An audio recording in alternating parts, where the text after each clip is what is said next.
Eh bien, salut à tous, j'espère que vous allez bien. Moi, j'ai le plaisir de vous retrouver aujourd'hui pour la présentation du Juggernaut de chez QP Design, un modeur canadien. Alors, du coup, on reçoit le Juggernaut dans cette boîte en carton. À l'ouverture de celle-ci, on va se retrouver avec les habituels sachets de joints, de vis et de clés pour visser et dévisser tout ça. Hop, on met ça de côté. On va avoir un tank de 4 ml en Pyrex. Pyrex d'ailleurs qui est bien épais. On va avoir un autre tank, celui-ci par contre de 6 ml en Ultem. Donc c'est des tanks un peu bubble. Et on va avoir un tank de 4 ml en Ultem, mais qui est cette fois-ci posé sur le Juggernaut. Du coup, voici le Juggernaut en lui-même. Du coup, vous pouvez voir ici la gravure qui est quand même assez profonde. On la sent bien quand on passe le doigt dessus. On a l'inscription intérieure QP Design, donc le modeur canadien. On est sur un ato qui a une base ici en 24 mm. À savoir que quand on a le tank qui soit en Ultem ou en Pyrex de 4 ml, on se retrouve sur un diamètre de 28 mm. Et quand on vient y plugger le tank de 6 ml, on va se retrouver sur un diamètre de 31 mm. Du coup, je vais vous montrer ce que ça donne. Donc là, vous le voyez comme ça avec le 4 ml en Ultem. On va démonter ça. Donc je vais vous faire après un petit tour sur le plateau, tout ça, mais d'abord je vais vous montrer comment il rend avec les différents tanks. Tac. Du coup, bon, je ne vais pas le revisser, c'est juste pour vous montrer un peu comment ça donne. Alors, attendez, que je chope bien de côté. Voilà à quoi il peut rendre avec le 4 ml en Pyrex. Et avec celui de 6 ml. Tac, tac, tac, tac. Je vais vous montrer après pourquoi je galère des fois à remettre. Hop. Et voilà comment il rend avec le 6 ml. Donc c'est vrai qu'il est assez imposant comme ça. Après, on aime ou on n'aime pas. C'est vrai que ça lui fait un look assez particulier. Pas pour autant déplaisant, mais particulier, il faut quand même bien le noter. Hop. Donc pour le test, je vais rester sur le 4 ml en Ultem. Hop, la boîte zou. Et on libère le passage. Voilà. Du coup, donc à l'intérieur, comme je vous disais, on retrouve le logo QP Design. Donc désolé, il y a encore un peu d'eau. Hein. Je l'ai passé sous l'eau chaude pour bien nettoyer après différents tests et montages dessus. Et différents tests de liquide aussi pour voir son rendu de saveur, bien évidemment. Voici l'intérieur. Du coup, voilà pourquoi des fois il faut faire attention quand on remonte bien. Vous voyez ici la forme qui a des découpes. Il y a un côté droit, un côté arrondi. Et le plateau, c'est pareil. Du coup, il faut bien faire attention quand on vient de repluguer, de bien être dans le bon sens, vous voyez. Côté droit, tac, je mets un petit peu dessus, et voilà. Ça se plaque comme ça en fait. Du coup, on est sur un plateau, comme vous avez pu le remarquer, qui est du style potless. Hop, je passe un peu d'eau. Moi, j'ai déjà mis ma résistance dessus et cotonné, donc j'ai fait plusieurs tests différents. Je trouve que celui-ci, pour mon utilisation, est la meilleure. En fait, on va aller où? Elle est là. On voit bien qu'il y a des larges arrivées d'air en fait qui sont juste en dessous des coils. Tout ça en fait, toute la longueur ici, c'est toutes les arrivées d'air. Du coup, ce que j'ai fait, c'est que j'ai pris le film Flamewire, donc chez de Demon Killer, qui est en NI 80. J'ai fait 7 tours sur des spirales espacées avec un axe de 3. Du coup, on se retrouve bien pile poil sur toute la longueur de l'air, de l'airflow, des airrolls. Du coup, il y a un refroidissement, on va dire, des cols qui se fait parfaitement. Sur un montage comme ça, on tombe sur une valeur de 0,20 ohms. Donc à peu près dans ce que je vois d'habitude. En général, je suis en 0,15, 0,20, 0,25. Donc bon, 0,20 personnellement, ça me convient parfaitement. On a deux belles grosses arrivées de liquide, qui sont, comme vous pouvez le voir, juste ici. Donc pour le cotonnage, on ne se prend pas la tête. Franchement, au niveau cotonnage, il est vraiment simple et sympa. On découpe ses mèches, on fait tomber au fond de les arrivées de liquide. Vous voyez, ça va vraiment jusqu'au fond. Alors évidemment, sans trop tasser, hein, comme d'habitude, vous connaissez comment je fais. Hein, je découpe bien mes cotons. Avec mon petit outil qui est ici, je dégrossis le coton, je désépaissis. Et après, je viens en fait le mettre directement en place ici pour le faire arriver tout au fond. Vraiment rien de compliqué, rien de chiant. Ça fait depuis ce matin que je l'ai. J'ai déjà testé au moins 5-6 montages différents avec le même nombre de tests sur des liquides. J'ai essayé du liquide gourmand, du liquide fruité. Je voulais vraiment voir en fait son rendu de saveur comparé par exemple au reload que comme vous avez pu le voir sur la dernière vidéo. D'ailleurs, il est là. Hein. Hop, toujours avec. Il me suit partout ce petit. Du coup, je voulais vraiment voir en fait la différence de rendu de saveur. On en discutera après, mais le Juggernaut n'est pas en reste niveau saveur. Vraiment, j'en suis assez surpris et étonné, mais dans le bon sens. Du coup, voilà pour ce qui est du plateau. Bon, vous remarquerez que c'est pas du plaqué or ni rien. Hein. Le plateau est je pense en acier inoxydable, un petit peu comme tout le reste de l'atto. Si je dis pas de bêtises, ça va être quelque chose comme ça. parce que tout la tôle lui est en acier inoxydable. On a aussi un drip type 810, je ne l'ai pas précisé, mais vous devez bien vous le deviner. Hop, en ultime, avec un assez gros débit d'air. On a un tirage qui permet de recruter pas mal de vapeur d'un coup. Hop. Du coup, ce que je vous propose de faire, c'est que je vais imbiber mon résistance, mes coils et mon coton. Et d'ailleurs, on va se tester aujourd'hui le concentré dubstep de chez Unicorn Vape. Du coup, il est conseillé de le goûter à 2 semaines de dubstep. Le mien, il a 3 semaines. Du coup, on va voir ce que ça va donner. Je l'ai mis sur une base 100% VG et j'ai dosé du coup à 20% mon liquide. Du coup, tac, on va bien imbiber. Donc moi j'ai déjà goûté un petit peu avant, il fait partie des liquides que j'ai goûté sur le Juggernaut pour voir comment il rendait. On va faire un débrief après dessus, mais vous allez voir après. Hop, je démonte mon reload. Hop, il va tomber, je le mets sur le côté, reste ici. Du coup, je vais monter, comme vous pouvez voir, le Juggernaut sur ma Zurich. Hop, on fait un petit test de shoot. On remet un petit peu de liquide sur les résistances. Hop. Du coup, comme je vous disais tout à l'heure, il faut qu'on bien choper en fait le sens. Du coup, on vient se plugger. Tac, comme ça. Et il y a juste à visser après. Du coup, comme vous pouvez le voir aussi, les airflows ne sont pas en fait en bas. Ils ne se règlent pas en bas ni rien, ils sont en haut. C'est des bottom airflow. Du coup, on a juste à visser ici. Vous voyez. Il n'y a pas de restriction, dans le sens qu'on peut faire tout le tour plusieurs fois, il n'y a pas de butée. Du coup, quand on est grand ouvert, on a sur des airflows qui sont comme ci, comme ça. On peut vraiment le moduler jusqu'à le fermer complètement.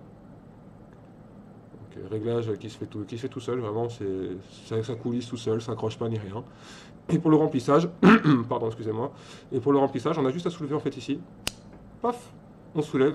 On va voir un haricot de remplissage qui se trouve ici, comme vous pouvez le voir. Après, une fois qu'on a rempli, hop, on redescend la bague et c'est réglé. Ça, je trouve ça vachement pratique. Alors par contre, au début, quand vous le recevez, je vous conseille de bien, ici, en fait, mettre du liquide autour sur les joints, parce qu'au début, il accroche vachement. C'est assez galère à pouvoir l'enlever ou le remettre en place. Du coup, il vaut mieux le lubrifier avec un peu de liquide sur les joints. Et après, ça se fait, comme vous pouvez le voir, tout seul. Hein, vraiment, ça s'ouvre pas tout seul, évidemment. Mais par contre, on n'a pas besoin de forcer comme un fou pour pouvoir ouvrir. Et ça, par contre, je trouve ça super ingénieux et super pratique comme système. Du coup, on ne se prend pas la tête. C'est vrai que, par contre, il aurait été préférable d'avoir peut-être un haricot de remplissage un peu plus large. Parce que là, vous pouvez le voir, par exemple, sur une bouteille comme ça. C'est un peu galère, quand il faut quand même bien viser. Alors, le liquide rentre, hein, évidemment. Hein, mais il faut quand même faire gaffe à peu près où est-ce qu'on vise. Ne pas faire ça n'importe comment. Parce que, voilà, comme là, par exemple, j'ai appuyé un peu trop appuyé. Alors, attendez, j'avais prévu le coup. Je savais très bien que ça allait m'arriver. Du coup, un petit sopalin pour nettoyer ça. D'ailleurs, je vais même le laisser en dessous. C'est vrai qu'à ce niveau-là, c'est un peu plus galère, on va dire, qu'avec un atto où on remplit les haricots sur le dessus. Mon reload qui se fait la balle. On va mettre sur la table. Hop. C'est vrai que ça, par contre, c'est bien comme système, c'est pratique. Mais quand les trous sont assez petits comme ça et qu'on a des fioles qui sont avec un embout assez large, c'est vrai que c'est un peu plus galère du coup. Tac.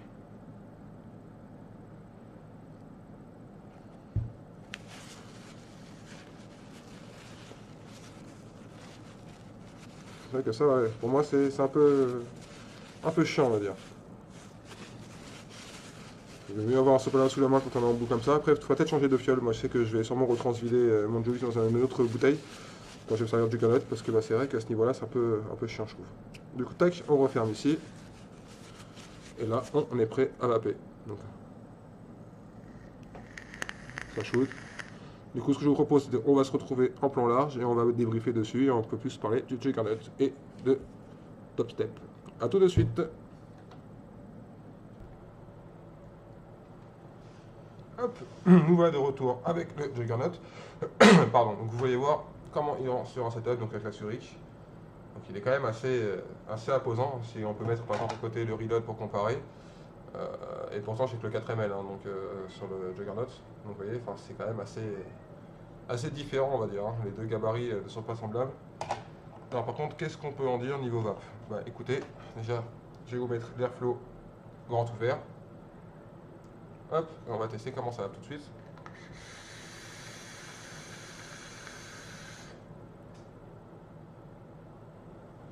Comme vous pouvez voir, ça va très très bien. Pour rappel, du coup, j'avais dit tout à l'heure, je suis sur une résistance en 0,20 ohms. Avec donc là l'airflow ouvert en grand, vous voyez.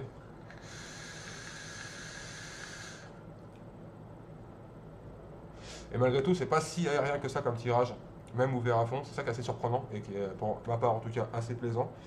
Par exemple, si on ferme de moitié, vous allez voir qu'il y a quand même une différence en niveau production de vapeur, mais niveau saveur, bah évidemment, ouais, hein, on va voir que les saveurs seront meilleures, mais c'est pas pour autant qu'elles sont pas bonnes grand ouvertes. Au contraire, elles sont même très bonnes.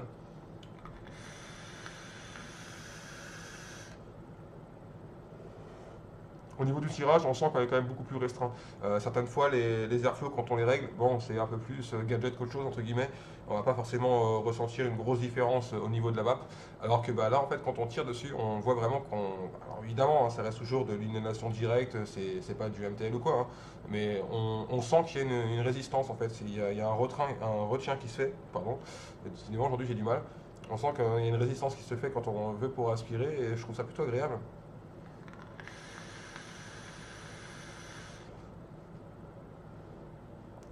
Niveau rendu de saveur, je trouve qu'on est. Faut quand même, enfin, à mon sens, encore une fois, on est en dessous du reload. Pas beaucoup en dessous, sur tous les liquides que j'ai testés, que j'ai aussi testé sur le reload. À chaque fois, on sent qu'on reconnaît bien évidemment le liquide, mais on sent qu'il y a un petit poil en dessous en fait. C'est comme si c'était peut-être bête à dire, mais c'est peut-être moins précis niveau rendu arôme que le reload peut l'être. Alors, le rendu est pour autant, il est quand même très bon. Pour quelqu'un qui n'a pas testé le reload ou qui n'aime pas le reload par rapport à X ou X raisons, celui-ci peut être une bonne alternative, mais c'est vrai qu'on est quand même un poil en dessous du reload, tout en étant toujours sur des très bonnes saveurs. Attention, je préfère quand même le préciser, je veux en rien dénigrer le Juggernaut, parce que je trouve que c'est quand même un très bon RTA. J'étais curieux de le tester, il me faisait de l'œil en même temps que le reload. J'avais préféré à l'époque tester le reload, et je le regrette pas parce que comme vous savez très bien, c'est mon atout coup de cœur et il le reste toujours. Mais je trouve que ce Juggernaut qui est vraiment très sympa. Déjà j'apprécie son look, et je trouve que niveau rendu de saveur, encore une fois, il n'est pas en reste. Hein. C'est un très bon RTA malgré tout, que je préfère quand même, encore une fois, le reload. Par contre, en très grand point positif comparé au reload, et ça vraiment, je tiens à le préciser et à la noter parce que bah, c'est que fois, je fais souvent la réflexion comme quoi c'est dommage. Pour une fois, on nous propose donc un tank en 6 ml. Alors, par contre, oui, ça dénature quand même pas mal le look, vu que c'est en forme de bubble, comme ils disent ça. Du coup, on part sur un ato qui sera beaucoup plus large, on va dire, que sa base. C'est pas choquant pour autant à l'œil. Vous avez pu voir tout à l'heure comment ça rend. C'est pas moche pour autant. Mais c'est vrai que ça dénature un petit peu son look, mais au moins on a ces 6 ml de contenance, et ça je trouve ça quand même vachement appréciable que de nos jours, des modeurs pensent à mettre une extension de 6 ml et qui en plus de ça est fournie directement dans le pack. C'est pas une extension à racheter à côté ou quoi, c'est fourni, on a le choix. Et ça je trouve ça vraiment super intelligent et super agréable en fait de leur part d'y avoir pensé. Parce que c'est vrai que de nos jours on est assez limité avec le niveau de la contenance, et là pour une fois en fait, eh ben, on a le choix. Encore une fois, vraiment, j'apprécie beaucoup ce RTA. Il est très, très agréable à vaper. On a une vape qui est quand même ronde, qui est savoureuse. Vraiment, pour moi, il y a beaucoup, beaucoup, beaucoup, beaucoup de positifs.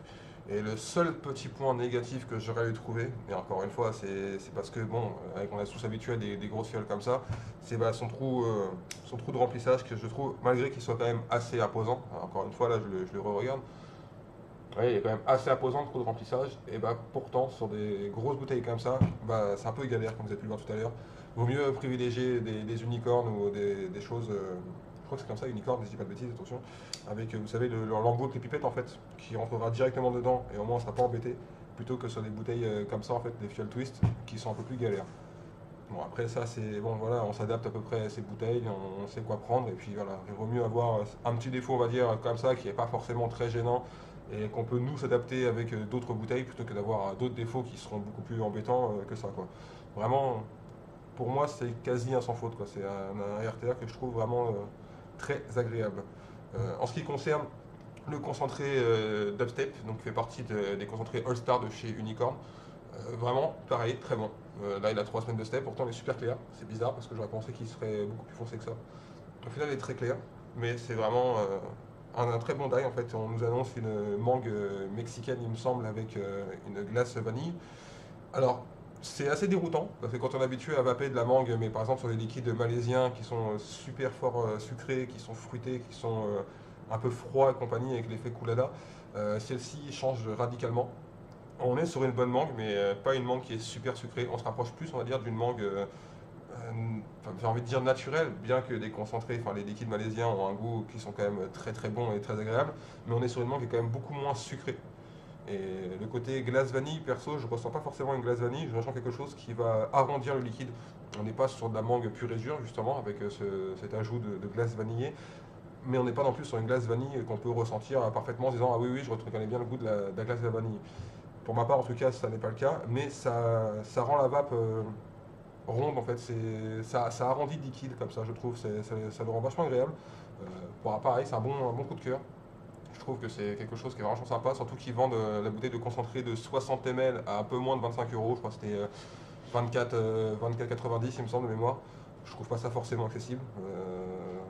Ça va quoi, enfin, c'est pas excessif comme niveau tarif. Niveau des dosages, on peut les retrouver, on a l'étiquette où c'est indiqué ici. Alors, on va pas bien voir, mais je vais vous les dire. Il est préconisé 20% en 100% VG, du coup ce que j'ai fait dans celui-ci. 18% en 20-80, 17% en 30-70 et 15% en 50-50. Du coup, là, ça, c'est les préconisations qu'ils nous donnent de chez Unicorn. Et vraiment, bah, j'ai respecté ce qu'ils m'ont dit. J'ai fait 20% dans du 100% VG. Il est conseillé de le garder en step pendant 2 semaines. Moi, je l'ai gardé pendant 3 semaines. Et on se sent bien. Je l'ai goûté un peu à chaque semaine. Même dès que je l'avais fait, je l'avais goûté. J'aime bien goûter en fait, le liquide dès qu'il est fait sans dripper pour vous donner à peu près un petit avis qui sera évidemment à chaque fois entre guillemets faussé parce que plus le temps on va attendre et plus le liquide, en fait, les goûts, tout va se mélanger et tout va s'accentuer. Mais déjà dès le début il était très bon.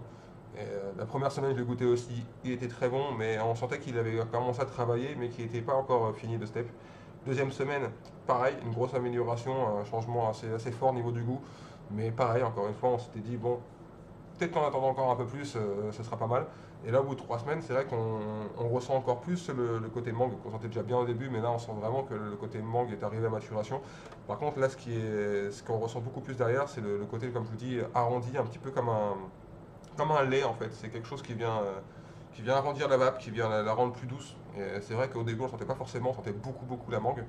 Et bah là, évidemment, quand on respecte ce qu'ils disent niveau temps, on sent que le liquide donne tout son potentiel. Et vraiment, moi, je le trouve très agréable à vaper. C'est quelque chose qui peut devenir facilement un all day. Il n'est pas écœurant. Quand on aime la mangue, moi perso, je suis fan de mangue déjà de base. Donc quand on aime le fruit de la mangue, bah, on peut, je pense, qu'apprécier ce liquide-là. Ça nous change de tous les liquides malaisiens qui sont super fruités, qui sont super sucrés et super frais. Là, on est sur une mangue plus naturelle, comme je vous dis, avec sans le côté frais, sans le côté coulada. Donc pour ceux qui adorent les liquides et la mangue, mais qui n'aiment pas le côté coulada et compagnie, je pense que celui-ci peut largement leur correspondre. Moi, en tout cas, il me convient parfaitement. Malgré que j'aime quand même les liquides malaisiens sucrés et frais et compagnie, j'aime un peu tout. Donc celui-ci, pour moi en tout cas, me convient largement. Et du coup, si je devrais vous conseiller ou pas le Juggernaut, oui, enfin, sincèrement, moi je le conseille. Après, encore une fois, comme d'habitude, je le répète tout le temps, c'est que mon avis perso. Mais personnellement, justement, je le conseille, je le recommande. C'est un ato qui est super sympa. Pour ceux qui seraient intéressés, on va dire, par le côté rendu de saveur du reload, mais qui seraient freinés par les 3 ml, bah, on a quelque chose qui propose des saveurs qui sont très proches, on va dire, du reload, mais qui sont un peu moins précises. Elles sont un peu moins goûtues, si on peut dire comme ça. C'est un peu plus fade, on va dire, qu'un reload. Après, il n'y a pas une énorme différence en plus, ce serait mentir que de dire l'inverse. Mais bon, on est sur donc un ato qui a quand même de très bonnes saveurs et qui a l'avantage d'offrir le tank Bubble en 6 ml. Donc ça, c'est vraiment pas quelque chose de négligeable, je trouve. Moi, personnellement, j'en suis fan.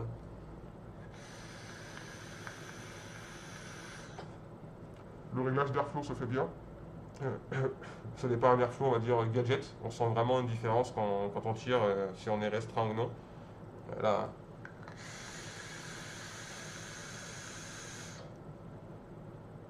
oui, ouvert à pleine balle et quand je vais vous remontrer, hein, ouvert de moitié.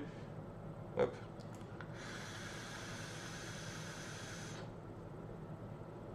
On le ressent. On le ressent quand on est freiné, entre guillemets, quand on est vraiment restreint. Niveau cotonnage, c'est vachement simple, hein. Il n'y a pas de prise de tête, il n'y a pas de dry it, il n'y a pas de fuite évidemment, vu son système d'airflow en plus qui est en haut, il n'y a aucune fuite possible. Vraiment, jamais, j'ai pas eu de problème du tout. Niveau du montage, le plateau il est super accessible, il est assez grand, plus grand que celui du Reload. Du coup, ça nous permet de faire des montages sur des fils, on va dire, peut-être plus gros ou plus longs. Moi, comme je vous dis, sur par exemple le reload, je suis sur le même câble, le même fil que sur celui-ci, sauf que j'ai fait 5 tours sur un axe de 3 qui me donne 0,15, et sur celui-ci, j'ai fait 7 tours qui me donne du 0,20. Du coup, vu que je suis en double coil, on peut aussi, comme le reload, le faire passer en simple coil. Bon, après, comme je vous dis, je suis plus fan des dual coil. Je pense que pour des atos, si on préfère des monocoils, il vaut mieux passer sur un Leto, que j'ai déjà fait en revue aussi, et que en niveau ato monocoil, c'est vraiment mon coup de cœur. Pourtant, je suis pas très fan des monocoils en général, à part sur le Flake, mais bon, ça c'est encore, on va dire, une vape de différence. Mais en RTA, je suis pas forcément fan des monocoils. Pourtant, le Leto, je l'ai vraiment adoré, et je l'adore toujours d'ailleurs. Mais voilà, je pense que sur des atos comme le Reload ou le Juggernaut, c'est mieux de le faire passer en double coil. Et si on veut du monocoil, autant partir sur un ato qui est fait spécialement pour le monocoil comme le Leto. Je pense que chaque RTA, on va dire, a ses fonctions, entre guillemets. Et je pense que c'est mieux de prendre chaque RTA, on va dire, comme il se le doit et comme nous on en a besoin. Donc si on a besoin du monocoil, autant partir sur un ato monocoil directement. Pour ceux qui souhaitent du double coil, c'est beaucoup mieux. Après, oui, c'est possible de le faire passer en monocoil, mais je pense pas que ce soit son utilisation, on va dire, de base. Je l'ai testé en monocoil pour voir, comme le reload. J'ai déjà essayé, j'ai déjà vapé et on retrouve pas la vape par exemple dans les taux. Le Leto restera pour moi leader au niveau du monocoil comparé à un Juggernaut ou comparé à un reload. On se remet bien les choses à leur place. Mais à niveau double coil, ouais, pour moi c'est un très bon RTA et pourrait ravir pas mal de personnes. Donc voilà, en tout cas, ça m'a fait plaisir de vous le présenter. Je sais que moi, quand je cherchais des informations sur le Juggernaut, je galérais. Je suis tombé sur pas mal de vidéos qui étaient soit en russe, en espagnol, en américain, mais j'ai trouvé aucune revue en français dessus. Du coup, je me suis dit que peut-être ça pourrait intéresser et servir des personnes qui chercheraient des infos ou des comptes rendus entre guillemets sur le Juggernaut. Alors évidemment, mon avis n'est pas universel.